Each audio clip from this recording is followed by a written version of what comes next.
आज की तारीख है 27 मई और आज आधी सदी गुजर चुकी है। देश के पहले प्रधानमंत्री जवाहरलाल नेहरू का जब निधन हुआ था और तब से लेकर के आज तक यही पूछा जाता रहा हिंदुस्तान में कि एक मजबूत स्टेट्समैन कब मिलेगा, जब भारत और पाकिस्तान के रिश्तों को लेकर के नई व्याख्या की जाएगी। और आज की जो 35 मिनट की मुलाकात है नरेंद्र मोदी और नवाज शरीफ की, उसमें यह कहा जा रहा है कि शायद एक नए अध्याय की शुरुआत हो, एक नई व्याख्या की जाए। बड़ी चर्चा के लिए मेरे साथ मौजूद हैं मेरे एडिटर इन चीफ दीपक चौरसिया, राहुल जलाली वरिष्ठ पत्रकार हैं, रिटायर्ड जनरल पी अनहुण हैं, शीलकांत शर्मा है एक्स डिप्लोमेट हैं, अवधेश कुमार वरिष्ठ पत्रकार हैं, इसके अलावा एनके सिंह हमारे साथ जुड़ेंगे, पी बख्शी डिफेंस एक्सपर्ट भी अब से थोड़ी देर के बाद हमारे साथ जुड़ेंगे। दीपक, क्या 35 मिनट की मुलाकात में कोई नई व्याख्या, कोई नई डेफिनेशन मिलेगी हिंदुस्तान को? देखिए, नई व्याख्या, नई डेफिनेशन 35 मिनट की मुलाकात में मिल जाए ऐसा तो नहीं लगता, लेकिन भारत ने बड़े भाई का रोल अदा किया है। भारत ने फिर से एक बड़ा दिल दिखाया है, खुला दिल दिखाया है और एक बार फिर से कहा है चलो बात तो कर ले।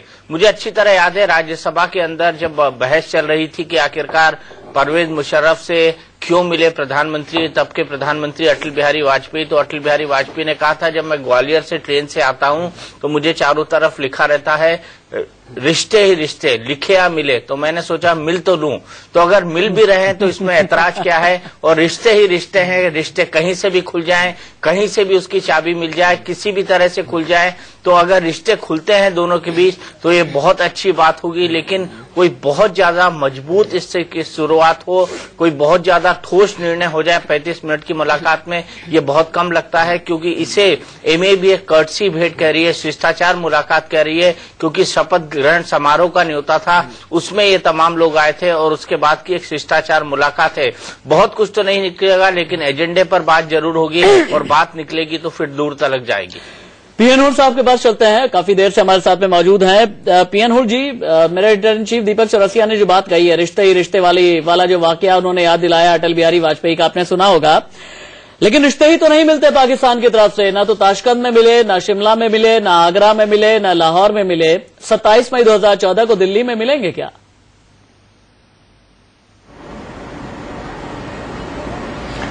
देखिए, सबसे पहले हमने क्या बोला है कि बड़े भाई का रिश्ता है। ये कोई बड़े भाई छोटे भाई का नहीं है, हम सब बराबर हैं।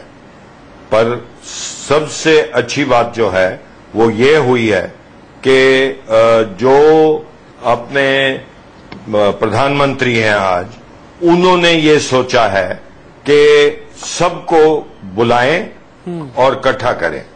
अब मैं दूसरी बात बताना चाहता हूं कि अगर हम सोच रहे हैं कि ये एक दिन में ये मसला खत्म हो जाएगा, ये नहीं होगा। ये एक शुरुआत है और बहुत जबरदस्त शुरुआत की है हमारे प्रधानमंत्री जी ने, और ये जरूर होएगा। इसमें बातें क्या हैं? सबसे पहले बात है कि बातचीत करना। हम हमेशा कह रहे हैं कि पाकिस्तान जो है वो अपने मिलिटेंट्स को इधर ना भेजें, क्रॉस बॉर्डर करके टेररिज्म ना करें। अरे वो भेजें, अगर भेजें, हम क्या कर रहे हैं? हम 10 साल से बैठे हैं।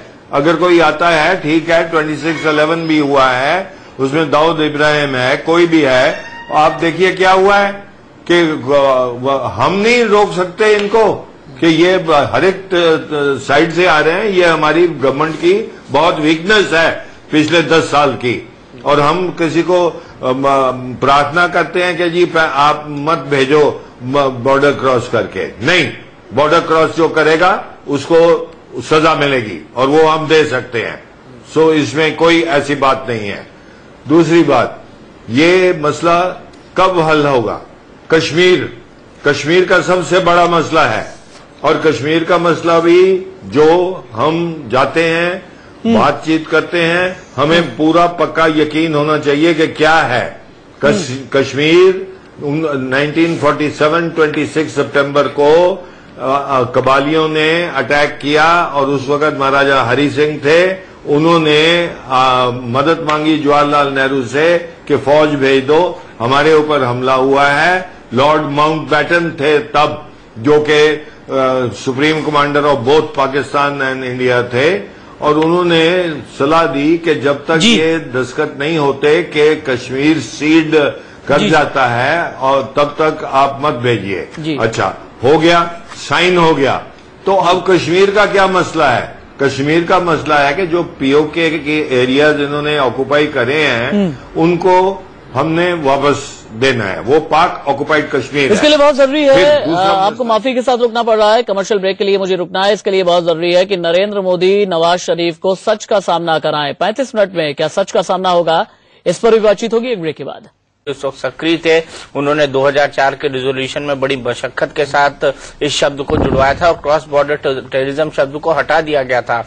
उसके बाद बलूचिस्तान के मुद्दे को शर्म एल शेख के डिक्लेरेशन में लाना, तमाम ऐसी बातें होना जिससे ऐसा लगता था कि भारत का रुख लगातार नरम होता जा रहा है पाकिस्तान को लेकर, टेररिज्म को, पाकिस्तान में जो टेररिज्म हो रहा है उसको लेकर, और इन तमाम चीजों को लेकर बीजेपी बराबर अटैक करता रहा।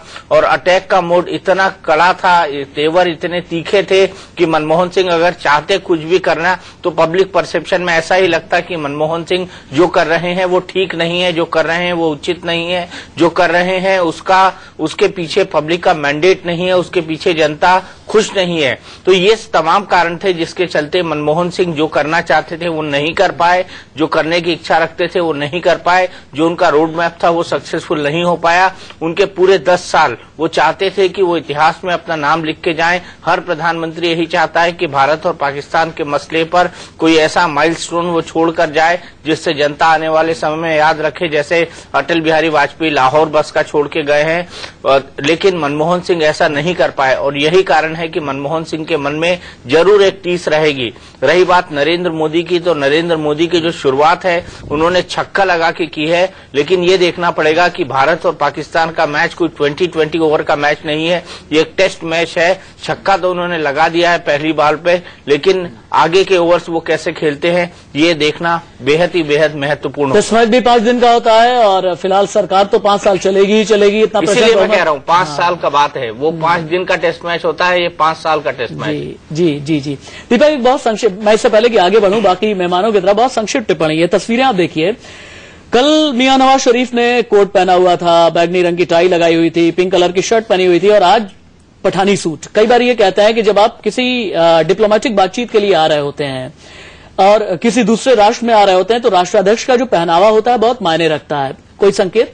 नहीं, ये संकेत इसलिए कि अभी वो जामा मस्जिद में है। जामा मस्जिद में जब वो जाएंगे तो पठानी सूट पहनकर ही जाएंगे, कोई ऐसा अटायर पहन के जाएंगे जो वहां के माहौल को, जामा मस्जिद के माहौल को सूट करे। तो अभी तो वो पठानी सूट में है, लेकिन जब वो जाएंगे ऑफिशियल मीटिंग के लिए नरेंद्र मोदी से, तब वो हमको एक ऑफिशियल सूट में दिख सकते हैं, एक ऑफिशियल लाउंज ड्रेस में दिख सकते हैं, या फिर जो पाकिस्तान का परंपरागत पहनावा है उसमें दिख सकते हैं। अभी वो पठानी सूट में दिखाई दे रहे हैं। शीतल के पास एक बात चलते हैं। शीतल, 12:10 का वक्त मुकर्रर है जब नवाज शरीफ और नरेंद्र मोदी की बातचीत शुरू होगी, जिसमें सुषमा स्वराज भी मौजूद होंगी, विदेश मंत्री। नवाज शरीफ हैदराबाद हाउस कब पहुंचेंगे? 12:05 का वक्त है जब ये बातचीत शुरू होनी है, तो यकीनन उसके आसपास ही पहुंचेंगे। लेकिन जैसे कि मैंने आपको बताया राशिद की उनका भारत से जाना 1.5 घंटा टल गया है, आगे टाइम बढ़ा दिया गया है। 3:30 बजे उन्हें जाना था और वो 5 बजे जाएंगे, और इसकी वजह अभी हमारे सूत्रों ने हमें बताया, इसकी वजह यह है कि नवाज शरीफ इस मुलाकात के बाद राष्ट्रपति से मिलेंगे, और वो तो पहले से तय था। उसके बाद उनकी मुलाकात वो अटल बिहारी वाजपेयी, पूर्व प्रधानमंत्री अटल बिहारी वाजपेयी से मिलने जाने वाले हैं, और जो नेपाल के प्रीमियर आए हैं उनसे भी उनकी मुलाकात इंक्लूड की गई है आखिरी वक्त में, और इसलिए अब जो 3:30 बजे उन्हें यहाँ से जाना था वो शाम 5 बजे जाएंगे। अटल बिहारी वाजपेयी से उनका मिलना बेहद अहम है, इसलिए अहम है क्योंकि जैसा कि दीपक भी चर्चा कर रहे थे, इन दोनों के कार्यकाल में लाहौर बस इनिशिएटिव शुरू हुआ था, और फिर उसके बाद जिसे कोई याद नहीं करना चाहेगा, कारगिल हुआ था जो हम सब ने देखा। और मैं आपको याद दिला दूं राशिद की, पिछले साल जब पाकिस्तान में चुनाव हुए थे और इंडिया न्यूज जब लाहौर में नवाज शरीफ से हमने मुलाकात की थी, और हमने जब खास तौर से उनसे पूछा था कि वाजपेयी जी के बारे में कोई संदेश है, तो उन्होंने ये कहा था कि मेरी ये दिली ख्वाहिश है, मेरी ये इच्छा है, इच्छा शब्द उन्होंने इस्तेमाल किया इसका, मेरी ये दिली ख्वाहिश है, इच्छा है कि मैं जब भी भारत आऊं मैं अटल बिहारी वाजपेयी से जरूर मिलूं। मुझे पता चला है कि उनकी सेहत अच्छी नासाज है, अच्छी नहीं है, मैं उनसे मिलना चाहूंगा, ये मेरी दिली ख्वाहिश है।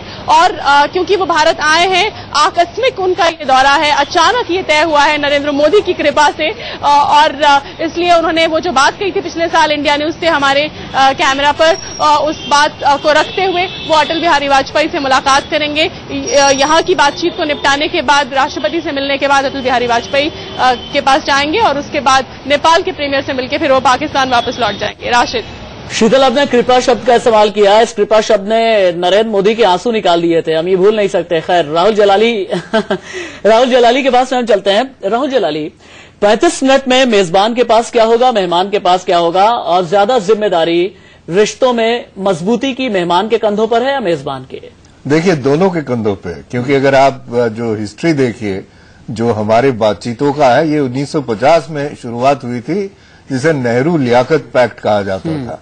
उसके बाद आपको मालूम है क्या हुआ, उसके बाद ताशकंद एग्रीमेंट आया 65 की लड़ाई के बाद, उसके बाद आप जानते हो शिमला एग्रीमेंट आया 71 के बाद, शिमला के बाद लाहौर डिक्लेरेशन, लाहौर। तो ये बातचीत के सिलसिले और डिक्लेरेशन एग्रीमेंट चलते रहे हैं, पर हमेशा जो एग्रीमेंट हुआ तो पाकिस्तान ने कुछ कर दिया जिससे वो एग्रीमेंट फिर पीछे की तरफ चला गया, या वहां पे जो हुकूमत थी वो बदल गई, जो नई हुकूमत जो आई उन्होंने माना नहीं जो पुराने ने साइन किया था। तो ये सारे सिलसिले चलते रहे भारत पाक रिलेशनशिप में। और जो दीपक ने कहा है, मैं उसको थोड़ा और आगे बढ़ाऊंगा कि मुझे लगता है ये सिर्फ 5 साल का मैच नहीं है, हो सकता है ये 5 से भी आगे जा सके। और पर इसकी जो शुरुआत है, कम से कम नरेंद्र मोदी के लिए 5 साल का मैच है। मेरा कहने का मतलब ये था, कम से कम नरेंद्र मोदी के लिए 5 साल का मैच है। मोदी जी अपने आप को 10 साल का भी कह रहे हैं कि वो रहेंगे, पर वो बात अलग है। पर मुझे लगता है इस जो भी शुरुआत हो आज की तारीख में, उसे ये देख के शुरू किया जाए कि हड़बड़ी में कोई साइन न करे, आगे कैसे ये डायलॉग चलता रहेगा, और इसकी जो एक रोड मैप जिसे कहा जाए उससे बनाया जाए कि ये लंबा खिंच सकता है। जल्दी हो जाए बहुत अच्छा, लंबा खिंचे उसके लिए हम दोनों देशों को इसके लिए एक धैर्य रखना चाहिए, और ये लंबे जाने के लिए एक रोड मैप की तैयारी करनी चाहिए। लेकिन इसमें एक चीज बहुत अच्छी बात है, जी। जहां तक मोदी जी का सवाल हो और नवाज शरीफ का सवाल हो, दोनों तिजारत में बिलीव करते हैं, दोनों ट्रेड में बिलीव करते हैं, और ट्रेड एक बहुत बड़ा मुद्दा है जो हम दोनों देशों के सामने है, और दोनों मानते हैं इस पे कुछ पहल की जाए। तो हो सकता है एक छोटा सा एक्सपेरिमेंट, एक छोटी मैं बात बता दूं जो अभी शुरू हुई है। एक Jammu Kashmir, intra Jammu Kashmir chamber of commerce की शुरुआत हो गई है, जो जम्मू कश्मीर और पाकिस्तान ऑक्युपाइड कश्मीर के चेंबर ऑफ कॉमर्स ने मिलकर एक नया चेंबर ऑफ कॉमर्स बनाया है। तो अगर इस तरह की पहल हो तो शायद गाड़ी बहुत जल्दी आगे चलेगी, खासकर ट्रेड के मामले में।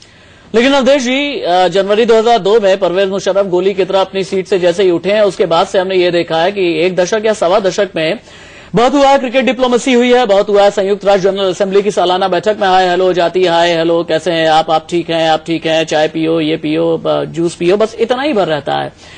इससे आगे बढ़कर के कुछ सब्सटेंशियल क्या होगा आज? नहीं, सब्सटेंशियल होने की तो कोई कतई दूर दूर तक संभावना नहीं। लेकिन मैं राहुल जलाली जी का जो ये है ना कि एक रोड मैप बने, रोड मैप तो 2004 में ही बना था कंपोजिट डायलॉग का, कि एक एक विषय पर बात करना है।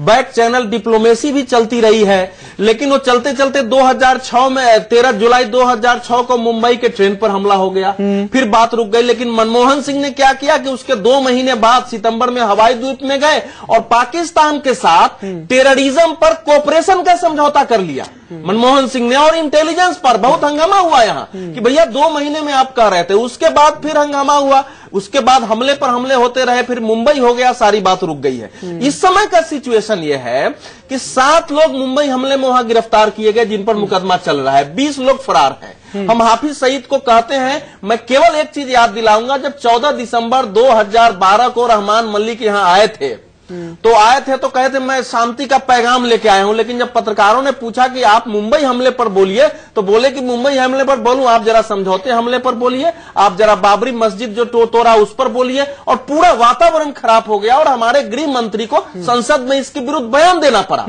और तीसरी बात जो व्यापार का कारण है, जरदारी भी व्यापारी थे, और मैं तो ये मानता हूं कि जरदारी दिल से चाहते थे। नहीं, वो तो ऐसे व्यापारी थे जो मिस्टर 10% थे ना। वो पहले जब वो राष्ट्रपति बने तो उन्होंने कहा कि भारत एक उभरती हुई शक्ति है, उसको दुनिया महाशक्ति मान रही है, थोड़ा सा वो जो है हृदय विशाल करे और हमको भी पुराने मसलों को, कश्मीर को कुछ दिन के लिए हाशिए पर छोड़ करके और व्यापार की ओर आगे बढ़ना चाहिए। लेकिन पूरे रिजिम में केवल दो ही काम हुआ, एक तो वीजा पर समझौता हुआ और बीच में जो है कंपोजिट डायलॉग की शुरुआत होने की कोशिश हुई, बाकी कोई प्रगति नहीं हो पाई है। मैं बार बार कह रहा हूं कि दक्षिण एशिया में हमारे बाकी देशों के साथ संबंध ज्यादा प्रगाढ़ हो सकते हैं, उन पर ज्यादा करें, पाकिस्तान के साथ भी करें, लेकिन पाकिस्तान का इंटरनल सिचुएशन, बाहरी शक्तियों के वहां भूमिका अभी वैसी स्थिति में नहीं है कि भारत के साथ संबंध सामान्य हो सके। लेकिन एक शुरुआत है, हम लोग कभी नहीं चाहेंगे कि आपस का संवाद नहीं हो।